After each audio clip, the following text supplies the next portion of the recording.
In the valley of Eldoria, King Vorlag ruled with an iron fist. His castle, a looming shadow over the humble village below, was a constant reminder of his tyranny. The villagers toiled from dawn till dusk, their harvests and crafts seized by the king's guards, leaving them with barely enough to survive.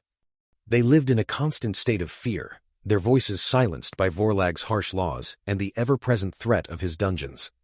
Complaining was an act of rebellion, swiftly and brutally punished, so the villagers endured their suffering in quiet desperation. One sweltering summer, the king demanded an impossible tribute: a mountain of rare, luminous moon-petal flowers that only bloomed once a decade, far up in the treacherous Dragon's Tooth Mountains.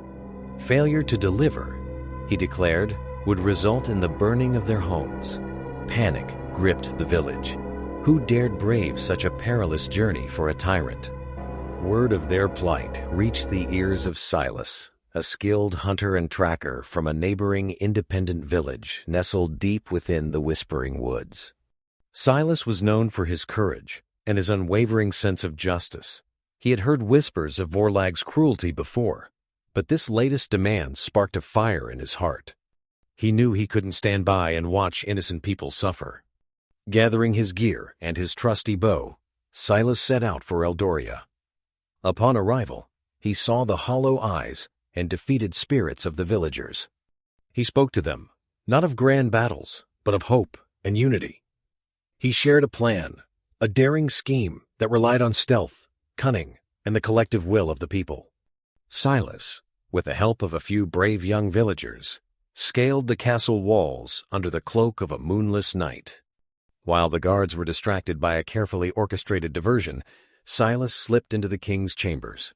Vorlag, fat and complacent, was fast asleep, dreaming of his treasures.